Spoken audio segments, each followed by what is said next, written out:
Joining us now for World Review, World Brief, and the review of some of the headlines of today's newspapers from around the world is Adefemi Akinsanya.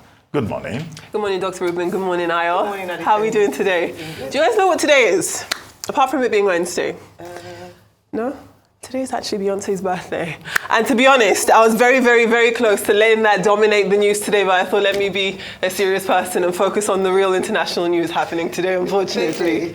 All righty, shall we start in the United States, where former US President Donald Trump has pleaded not guilty to criminal charges in a revised indictment accusing him of attempting to overturn his 2020 presidential election defeat. Trump, who is the Republican candidate in the November 5th presidential election, waived his right to appear in court and instead authorized his lawyers to enter the plea. Now, this revised indictment, obtained last week by special counsel Jack Smith, includes the same 4 charges that prosecutors had brought against Trump last year when he was accused of attempting to defraud the United States, obstruct congressional certification of the election, and deprive voters of their right to a fair vote. So he has pled guilty. We'll see where that goes there. Moving on. Meanwhile, Vice President Kamala Harris's campaign has kicked off a weeks-long 50-stop reproductive freedom bus tour across battleground states. And it's starting in West Palm Beach, Florida, which is, of course, President Donald Trump's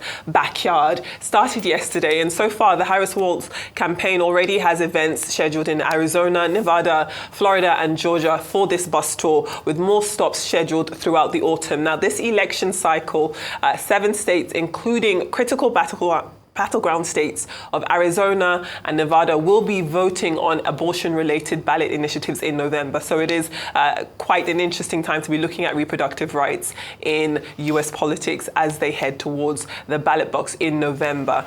Staying in the United States a little bit, the former Deputy Chief of Staff to New York Governor Kathy Hochul has been charged with acting as a foreign agent for the Chinese government. Linda Sun, who we see pictured there, 41 years old, she's been accused of acting at the order, direction, or request of Beijing in return for millions of dollars in kickbacks, special home deliveries of salted duck and other luxury goods, according to this federal indictment. Now, prosecutors say that she and Christopher Hu, her husband, who is also the co-defendant, used their ill-gotten gains to purchase real estate and luxury vehicles. The couple has pleaded not guilty to the charges against them in a Brooklyn federal court on Tuesday. So we'll be keeping an eye on that. And unfortunately, we'll go over across the pond to the United Kingdom, where in what is the deadliest loss of life in the English Channel this year, 6 children and a pregnant woman are among 12 people who died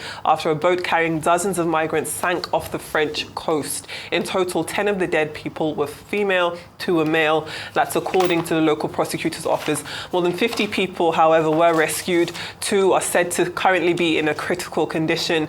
Officials say the boat was overloaded and that its bottom ripped open, while fewer than 8 people on board were wearing life jackets. So it's just another harrowing reminder of this migrants crisis that we're seeing across the English Channel from the coast of France, with people trying to head into England. So that's what we've got on our World Brief so far. First, from this unfortunate incident, it just shows the desperation of people who are trying to flee, whether for whatever reason, economic migrants or fleeing places where their lives are threatened or they're in danger. Definitely. And also the greed of people who move them across the channel and overload the buses to the extent that we have such a disaster. Charging them a fortune in the process as well. Exactly. If you've seen documentaries or had interviews of people who've had to cross the channel, you'd see that it's almost akin to signing your death sentence or death, just release of death once you go. Anything can happen on that journey. So sad. And the truth is, not all of them even end up being able to cross into the country of destination. No. They could be turned back or refused entry at border. So really sad. I don't know if this will serve as a deterrent. I think people are desperate enough that if I stay here, I perish. I might as well just move. Whatever happens, right. It's worth the risk. But let me go to the United States now. A few more weeks to, November 5 is the election. So it's a matter of weeks, let's say. Yes. And both candidates are hot on the campaign trail. But first of all, the distraction still exists for Donald Trump. I say as a distraction because that insurrection in January of, 2020 is still very much around his neck. and he has a case to answer. What I would say, though, in praise of Donald Trump in this regard is that he had the option to waive, he waived his right to not appear in court, bearing in mind that the Supreme Court had ruled that since he had immunity, broad immunity as president, but he still chose to go to defend himself. Yes. The number of charges against him, I don't know to what extent this would affect it. In fact, it almost seems like he's seen as a martyr. So the more you try to defeat or sideline him with cases against him, bringing up charges against him, he still seems to be gaining ground, even though I must mention that Kamala Harris has put a lot of dent in his popularity whilst Biden was the candidate in the Democrats Party. Finally, I just want to say, I don't know how they've made this election about the main issue for Americans, and they're trying to make the main issue reproductive rights. But I don't think Americans will be sidelined. The economy is a big deal for them. Absolutely. Migration is a big deal for them. Perhaps because for Kamala Harris, her strongest point, or one of her strongest points, is reproductive rights. Absolutely. For them to even make Trump make a commitment towards IVF, it means that it's just how elections are done. They can spin it to bring a topic as the focus amongst a lot of other important things. Well, Donald Trump characteristically has been ranting on social media. He says, I've been indicted again. And he issued 3 statements, one after the other. But what is the pith of his statement? The pith of his statement is to say that the Department of Justice has a rule that you cannot be subjected to any kind of legal proceedings within a 60-day rule. It's called a 60-day rule. Now, the irony here is the contradiction that Donald Trump himself faces, which is that in 2020, in the 2020 election, he himself asked the Department of Justice 31 days to the election to indict Joe Biden. So he's not standing by his own rule. But what the Department of Justice and legal scholars have pointed out is that, look, that 60-day rule to the election does not apply to him because this is a case that is already within the judicial system. Okay, to see deal with the legal part of it. Jack Smith, who is the special counsel who has brought up this case at this last minute, there's no new thing that he's talking about. In the January 2020 case, he's talking about conspiracy to undermine democracy, to derail the election, and all of that. So the big question is, all he's saying is, I still have this. And he wants a jury that has now been constituted to take another look at it. Yes. But what evidence? The court will still have to consider the weight of the evidence. Is there any fresh evidence that can compel anything? Now, let's leave legal. Politically, I think it's a badge of shame that any presidential candidate, will be indicted before an election. Donald Trump, the issue of his convictions and all of that, he was convicted for hush money issues. He also had a defamation case involving Louis E. Carroll, the writer. Now, what Jack Smith's intervention has done this time around is to throw that up and plant doubts in the mind of the American electorate. Yes. What effect would that have remains to be seen. And then there is no evidence that there will be any trial before election day. Right. But the way it works out politically is that if he survives the case and all that, and he becomes president, if he wins, it's immaterial. Exactly. If Kamala Harris wins, then there's a problem, because the case can be revisited. Now, this is both a challenge and an opportunity for Kamala Harris because our campaign team can capitalize on it and then bring issues about President Trump's character. So those are the basic issues about that particular subject. As for the boat capsizing on the channel, well, it's a major test for the Keir Starmer's administration because a lot of charities in the UK have been asking that the Keir Starmer government should find a way to create a safe route for people crossing the English Channel. What has happened was that 2023, 12 people died trying to cross the channel. This year, 31 people have died. So far. And in this particular case, this just highlights, how much of a tragedy and of a horrifying, situation that we're confronted with this, boat crossings across the English Channel. But quite a number of people managed to survive. at least 21,144 persons managed to cross the channel. But in this case, you had only 8 out of 70 persons wearing lifeboats. But the authorities were able to rescue, more than 50 of them. So this is the situation with that. As for the espionage case involving Linda Sun and Chris Yu, who worked with former governors of New York. Well, you've always had this issue about espionage between the United States and China. But the matter is before the court. The court will still have to prove it. Defense counsel is saying, oh, this is just a lot of exaggeration. But we'll remain to see because it's a developing case. Indeed. Well, let's move on now to some news headlines across the globe looking at our papers. We'll begin here in Nigeria with This Day newspaper. And the front page of This Day newspaper is leading with Dangote releasing a sample of his refined petrol and says that local production will stabilize the naira. This is as the Dangote refinery, as we know, began production on Tuesday. In reaction, Femi Otedola has hailed President Tinubu's support, which he has called unwavering. He also says that the coming of this refinery will now allow Nigerians to know what the national daily consumption of fuel actually is. And then with the New Telegraph, they're reporting a further price hike is imminent as fuel reaches between 855 to 940 naira per litre. The federal government is also under fire. As the paper says, the NLC has accused President Tinubu of betrayal and is demanding a reversal of this latest fuel hike. The front page also shows pictures of NNPC pump prices both in Abuja and Lagos, which highlights the disparity in pricing there. If we move on to the front page of the Punch is also leading, of course, with Labour's demanding of a reversal. And there's also some insight, if you look at the article behind the headlines, into what the oil marketers have to say about this situation. They say they're waiting for the price of the PMS produced at the Dangote refinery, especially since the NNPC says it will be using such products.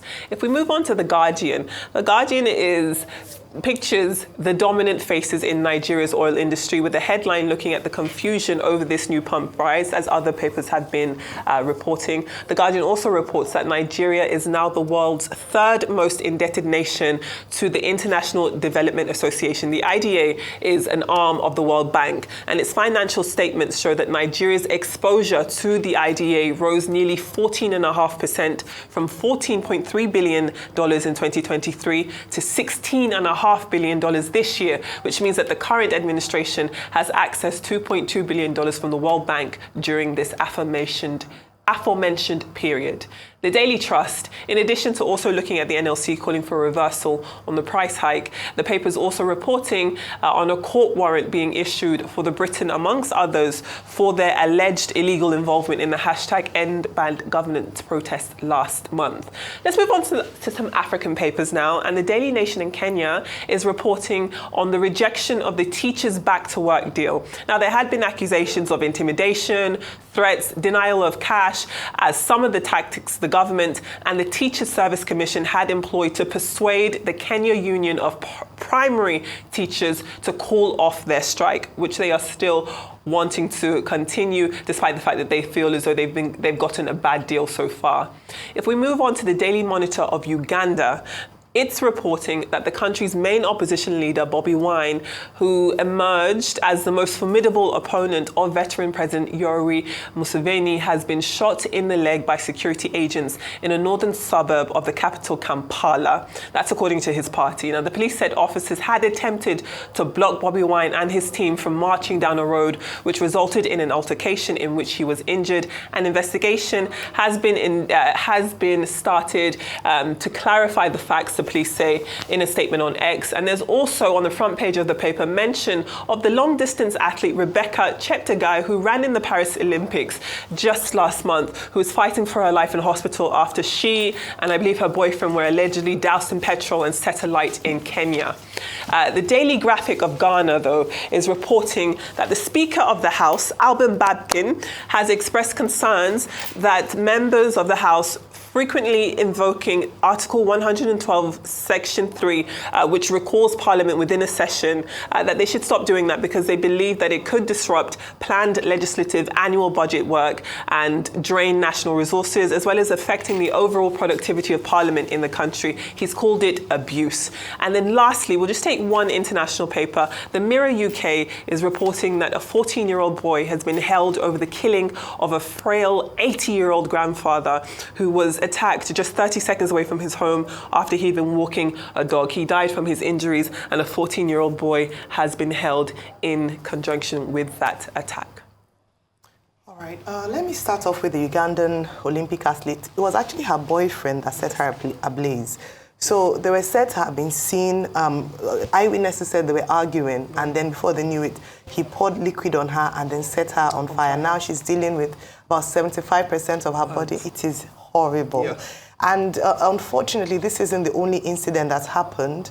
Also, some athletes have lost their lives in the course of domestic violence. And it's interesting because this month in Lagos State is the Domestic and Social Violence Awareness Month. And I think it's important that a whole month is dedicated to highlighting this menace in society. A number of people have had to lose their lives as a result of partner violence. And this is a high-profile one. Her name is Rebecca Cheptegei, and she was, like you mentioned, she had just run for, during the Paris Olympics, coming 44th in the women's marathon, and it's so sad to see this. We're hoping that she will recover, but just to also say that this brings up an important perhaps campaign around being able to identify when you're in an abusive relationship, and that when people ask people to leave, it is so that they're able to have their lives intact. There's no point of being in love and staying in love and then dying in the process, or staying for your children, or staying for different reasons if you're going to end up dying. I'm hoping that her fate won't end in death, but that she'll get better. Now, going back to the NLC and the government, I said this a little, I spoke about this a little when Brutus was here. I think it's really important to mention some of the key things that they said. They actually said that, like in the headline from New Telegraph, the president betrayed them. Remember that when they went to the negotiation table, after months of back and forth, and the date had even passed for a new minimum wage to be introduced, they finally agreed at 70,000 naira, stating that the president had given them two options, whether they take 250,000 naira and fuel price increases to 1,000, between 1,500 and 2,000, or take the 70,000 naira and fuel price remains as it is, 617 naira. 1 month later, just less than 6 months, the government has reneged on its agreement with organized labor. Now, organized labor is asking that the government immediately reverses it. I doubt that's going to happen. But it just shows that why should they go back to the negotiation table again if the government does not act in good faith? It's very sad to see, and the impact on the Nigerian people. Well, very tragic, very sad. The murder of a grandfather Coley, an 80-year-old man in a town near Leicester in the United Kingdom, who was walking his dog, only to be attacked by young people, and he was pushed to the ground. He was kicked in the neck, and he died a day later in the hospital. Now, the stories in the newspapers this morning in England indicate that he had reported to the police about the, antisocial behavior of youths, and maybe it was on account of that he was attacked. Now, 5 young men, 2 ladies, 12 years old, 3 young men of about 14 were originally interrogated by the police. But at the end of the day, they released the others and kept a 14-year-old young boy who was said to may have been responsible. I think it's so sad that in a society, like Britain, you have reported attacks of knife attacks, violence on the streets, and even the young are being implicated in this regard. As for Rebecca Cheptegei in Kenya, where it's most unfortunate. But what is unfortunate about that story is that you have many cases like that in Kenya. This is about the 4th or the 5th case this year of attacks, passion attacks. She was returning from church with 2 of her children when she had an altercation with this supposed boyfriend. And the altercation degenerated, and it brought out fuel and doused her with the fuel and touched her. He himself was injured in the process. Both of them are, in fact, in hospital at the Kayanta Hospital. And she was rescued by her neighbors. So you get to hear all the stories about, romance going sour and all of that. And her family is saying that the man, is responsible for this, must be dealt with. But the concern within the Kenyan society is that this is a repeated case, again and again in that society. Right. Well, as for fuel issues in Nigeria, I'm saying President Tinubu should come and resolve it, because we face the prospect of the price going up further. Well, thank you very much, Adefemi Akinsanya.